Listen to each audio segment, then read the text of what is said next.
यदि आप मध्य प्रदेश में रहते हैं और इस लॉकडाउन के दौरान आप एक जिले से दूसरे जिले में जाने के लिए ई पास किस प्रकार से बनाया जाता है उसके बारे में जानकारी चाहते हैं, तो आज के वीडियो में हम आपको बताने वाले हैं कि मध्य प्रदेश के अंतर्गत एक जिले से दूसरे जिले में जाने के लिए आप ई पास के लिए किस प्रकार से अप्लाई कर सकते हैं। यदि आप एमपी ऑनलाइन और सीएससी का सेंटर खोलकर अपना खुद का बिजनेस स्टार्ट करना चाहते हैं तो वीडियो के डिस्क्रिप्शन में इसकी लिंक दी गई है, जिसके माध्यम से आपको बताया जाएगा कि किस प्रकार से आप एमपी ऑनलाइन और सीएससी का ट्रेनिंग सेंटर खोल सकते हैं। ई पास अप्लाई करने के लिए आपको ये दी गई वेबसाइट पर क्लिक करना होगा, जिसकी लिंक हम आपको वीडियो के डिस्क्रिप्शन में भी दे देंगे। जैसे ही आप इस वेबसाइट को ओपन करते हैं आप यहां पर विभिन्न प्रकार की लेटेस्ट अपडेट को आसानी से देख पाएंगे। इसे एक बार जरूर पढ़िएगा। यहां पर जो सबसे जरूरी चीज है वो मैं आपको बता देता हूं। यहां पर आप देख सकते हैं लिखा हुआ है मध्य प्रदेश गृह विभाग द्वारा जारी परिपत्र के अनुसार लॉकडाउन पास हेतु निम्नलिखित श्रेणियों में आवेदन किया जा सकता है। तो ये 4 श्रेणियां यहां पर बताई गई हैं जिनके माध्यम से ही आप लॉकडाउन में ई पास के लिए आवेदन कर पाएंगे।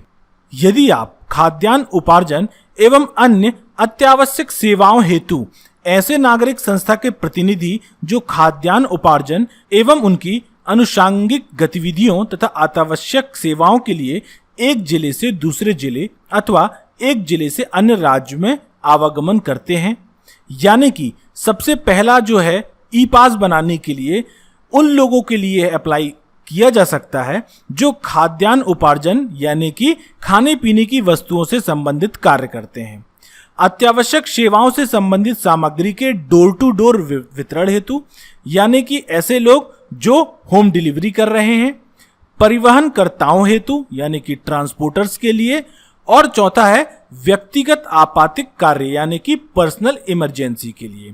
तो ये 4 प्रकार के लोग हैं जो इस ई पास के लिए अप्लाई कर सकते हैं। अब देखते हैं कि किस प्रकार से आप इस ई पास के लिए अप्लाई कर पाएंगे। तो सबसे पहले यहां पर आपको दिखाई दे रहा है 3 कैटेगरी। एक है ई पास, दूसरा है प्रवासी नागरिक, तीसरा है श्रमिक विशेष ट्रेन पंजीयन। तो आप इस वेबसाइट के माध्यम से ई पास भी बना सकते हैं या आप प्रवासी नागरिक का पंजीयन यानी कि यदि आप सामूहिक यात्रा कर रहे हैं उसके लिए भी आप पंजीयन कर सकते हैं, और साथ ही यदि आप श्रमिक विशेष ट्रेन जो कि चल रही है उसके बारे में जानकारी लेना चाहते हैं और उसके माध्यम से एक स्थान से दूसरे स्थान जाना चाहते हैं तो आप इसी वेबसाइट के माध्यम से श्रमिक विशेष ट्रेन का पंजीयन भी कर सकते हैं। आज के वीडियो में हम देखने वाले हैं ई पास किस प्रकार से बनाया जा रहा है। इसके लिए आपको क्लिक करना होगा यहां पर दिए गए अप्लाई ई पास की बटन पर। जैसे ही आप ई पास की बटन पर क्लिक करते हैं यहां पर आपको सबसे पहला काम करना है वो है आपको मोबाइल नंबर के माध्यम से अपने आप को वेरीफाई करना होगा। मोबाइल नंबर डालने के बाद आप यहां पर दिए गए कैप्चा को फिल करें एवं इसे सबमिट करें। इसके माध्यम से आपके मोबाइल फोन पर एक ओटीपी आएगा, जिस ओटीपी को आप यहां पर एंटर करेंगे। ओटीपी डालने के बाद इसे आप सबमिट करें। सबमिट करने के पश्चात आप देख सकते हैं यहां पर इस प्रकार से आपके सामने ई पास के लिए फॉर्म ओपन होकर आ जाएगा। तो यहां पर आपको क्या क्या जानकारी भरनी है चलिए देखते हैं। सबसे पहले यात्रा का विवरण यानी कि जर्नी डिटेल। सबसे पहले आपको यहां पर भरना है स्रोत का प्रकार यानी कि सोर्स टाइप क्या होगा आपका। आप मध्य प्रदेश के एक जिले से अन्य जिले में जाना चाहते हैं, मध्य प्रदेश के एक जिले से अन्य प्रदेश में जाना चाहते हैं या अन्य राज्य से मध्य प्रदेश में आना चाहते हैं। तो 3 प्रकार के लोगों के लिए यहां पर ई पास अवेलेबल है। या तो आप मध्य प्रदेश के एक जिले से दूसरे जिले में जा सकते हैं या मध्य प्रदेश से अदर स्टेट जाने के लिए भी आप पास बनवा सकते हैं, या फिर आप किसी अदर स्टेट में हैं और आपको मध्य प्रदेश में आना है तो भी आप इस वेबसाइट के माध्यम से यहां पर पास बनवा सकते हैं। तो चलिए हम यहां पर सिलेक्ट कर लेते हैं कि travelling with in Madhya Pradesh. इसके बाद आपको चुनना है आपका सोर्स डिस्ट्रिक्ट क्या होगा, आपका कहां पर आपको किस डिस्ट्रिक्ट में किस जिले में आपको जाना है। तो यहां से सपोज हम ले लेते हैं भोपाल।